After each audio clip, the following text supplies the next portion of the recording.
నమస్తే. సఖీ కార్యక్రమానికి స్వాగతం.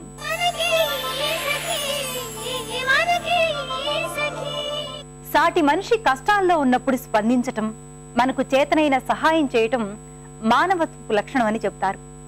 మనం అందించే సహాయం సముద్రంలో నీటి బొట్టంతే కావచ్చు, కానీ అది సహాయం పొందిన వాళ్ళ జీవితాల్ని మార్చివేయచ్చు. మా అమ్మగారు స్కూల్ టీచర్గా ఒక పల్లెటూరులో పనిచేస్తున్నప్పుడు చదువుకోవడం ఎంత ముఖ్యమో పనులు చేసుకునే పిల్లవాళ్ళకి చాలాసార్లు చెప్పేవారట. పాలేర్లుగా, పశువుల కాపర్లుగా పనిచేసే పిల్లలకి సాయంత్రాలు చదువు చెప్పేవారట. తను ఎక్కడ పనిచేసినా పేద పిల్లలకి పాఠాలు చెప్పడం ఒక అలవాటుగా మార్చుకున్నారావిడ. ఈ కార్యక్రమం తర్వాత మరిన్ని విషయాలు మాట్లాడుకుందాం.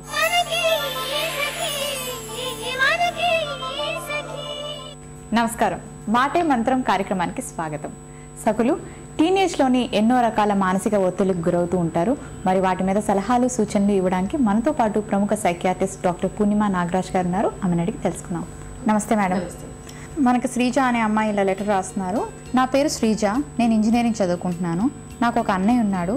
ఇంట్లో అమ్మ, నాన్న, అన్నయ్య, మేము నలుగురు ఉంటాము. అన్నయ్య కన్నా ఎక్కువ మార్కులు నాకే వస్తాయి. నేనే బాగా చదువుకుంటాను.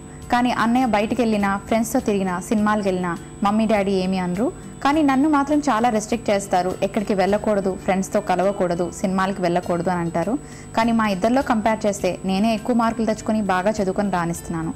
కానీ నేను ఈ డిఫరెన్స్ని భరించలేకపోతున్నాను. ఇంట్లో మా పేరెంట్స్కి నేను ఎలా చెప్పడం అని రాస్తున్నారు. పేరెంట్స్కి ఎలా చెప్పడం అంటే సూటిగా చెప్పడమే బెటర్. కానీ చాలా మటుకు ఇదివరకు మనం మాట్లాడుకున్నట్టు చాలామంది పేరెంట్స్ అనుకోవడం ఏంటి అంటే, ఆడపిల్లల్ని వదిలేస్తే రేపు మన రిలేటివ్స్లో, మన ఫ్యామిలీస్లో ఈ అమ్మాయి బతికిస్తుంది, లేకపోతే ఈ అమ్మాయి బాగా మోడర్న్గా ఉంది, లేకపోతే ఈ అమ్మాయికి అసలు పేరెంట్స్ కంట్రోల్ ఏమాత్రం లేదు అని అనుకుంటారేమో, రేపు వచ్చే పెళ్లి సంబంధాలు రావేమో అనే భయంతో చాలామంది అణిగిమణిగి ఉండమని అంటారు. ఆడపిల్లలు కానివ్వండి, మగపిల్లలు కానివ్వండి, నా దృష్టిలో ఈక్వల్ అమౌంట్ ఆఫ్ ఫ్రీడమ్ ఇవ్వాలి. ఒకవేళ ఇప్పుడు ఒక అమ్మాయి లేట్గా ఇంటికి వస్తే ఎవరైనా వివిధ రకాలుగా మాట్లాడుకుంటే, అబ్బాయి లేట్గా వచ్చినా ఒకసారి మాట్లాడతారు కదా, ఈ అబ్బాయి పబ్స్కి వెళ్తున్నాడేమో, తాగొస్తున్నాడేమో, లేకపోతే గర్ల్ ఫ్రెండ్స్ తిరుగుతున్నాడేమో, అది కూడా మనకు అప్రతిష్టే కదా. సో అలా ఎందుకు ఆలోచించాం మనము? సో ఫ్రీడమ్ అనేది అబ్బాయిలు రోడ్డు మీద తిరుగుతూనే వాళ్ళు రఫ్ అండ్ టఫ్గా తయారవుతారా? అలా కాదు కదా. సో ఏదన్నా మంచి విలువలతో పెరిగితే ఆడపిల్లలు కానివ్వండి, మగపిల్లలు కానివ్వండి, వాళ్ళు అదే వాల్యూ సిస్టంలో వాళ్ళు ఆ పరిధిలోనే వాళ్ళు ఉంటారు. సో అలాంటప్పుడు ఈక్వల్ అమౌంట్ ఆఫ్ ఫ్రీడమ్ ఇవ్వడమే నా దృష్టిలో కరెక్ట్. సో అలాగనే అమ్మాయిలు కూడా లేట్గా రావాలి, పర్వాలేదు అని అనుకోవడం కాకుండాను ఏదన్నా ఒక కర్ఫ్యూ టైం లాగా, అంటే ఇంటికి ఈ టైంకి చేరుకోవాలి, ఎక్కడికైనా వెళ్తే చెప్పి వెళ్ళాలి, మీ ఫ్రెండ్స్ ఎవరో మాకు తెలియాలి, ఎవరితో వెళ్తున్నాం అనేది తెలియాలి. ఒకవేళ హాఫ్ అన్ అవర్ ఎక్కడైనా ట్రాఫిక్లోనో ఏ కారణం వల్ల లేట్ అవుతే మాకు తెలియపరచాలి. సో ఈ రూల్స్ అనేది కామన్ రూల్స్ ఉండాలి.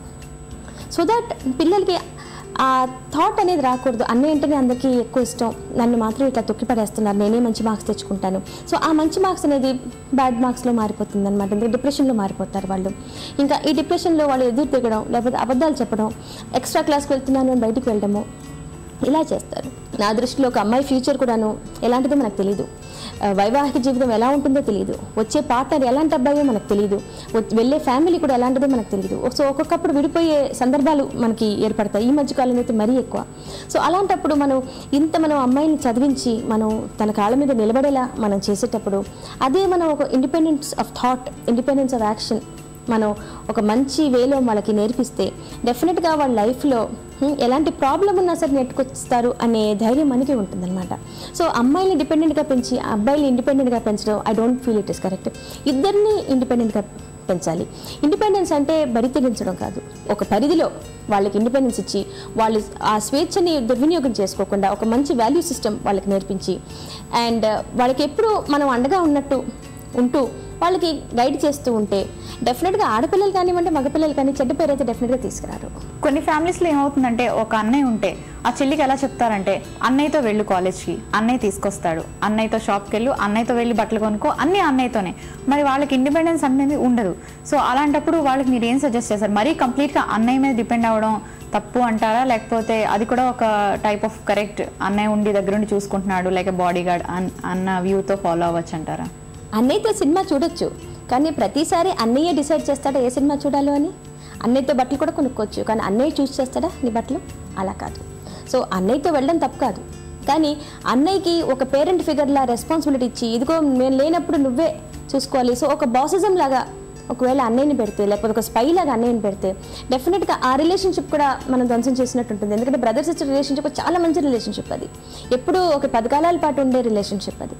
సో అలాంటప్పుడు మనం ఒకలాంటి స్పైయింగ్ నేచర్, ఆ బాసిజం అనేది మనం తీసుకురాకూడదు.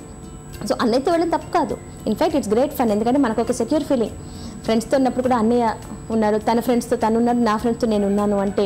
సో ఈచ్ పర్సన్ ఇప్పుడు అన్నయ్య చూసుకుంటే ఈ ఫ్రెండ్స్లో ఈ పర్సన్ కరెక్ట్ అనిపించట్లేదమ్మా అని వాళ్ళు నెగోషియేట్ చేసుకోవడం, లేకపోతే నీ ఫ్రెండ్స్లో అయితే ఓకే అనిపించట్లేదు, నాకు కొంచెం ఫనీగా ఆడ్గా ఉన్నాడని వాళ్ళు మాట్లాడుకోవడం అన్నా, జోక్ చేసుకోవడం అన్నా సరే, ఆ ఫ్రీడమ్ అనేది మనం ఇవ్వాలి. మన ఫ్యామిలీలో ఇవి రూల్స్ అనమాట, గ్రౌండ్ రూల్స్ ఇవి.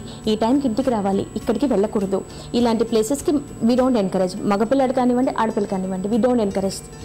ఈ లైఫ్ స్టైల్ కానివ్వండి, లేకపోతే ఒక ఫ్రెండ్ సర్కిల్ కానివ్వండి, వీళ్ళంటే మాకు ఇష్టం లేదు.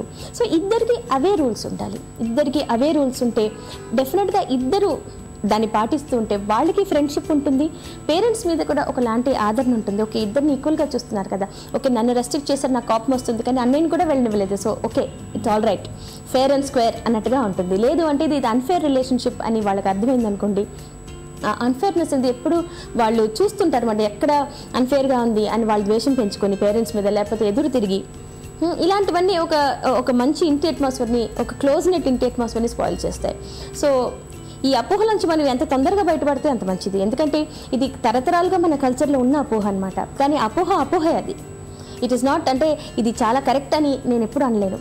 ఏ పరిధిలో అది కరెక్టో, ఏ పరిధిలో అది రాంగ్ అనేది ప్రతి పేరెంట్కి ఆ లైన్ అనేది డ్రా చేయడం వస్తే ఈ కల్చరల్ ఇష్యూస్ కూడా మనం సాల్వ్ చేసుకోవచ్చు.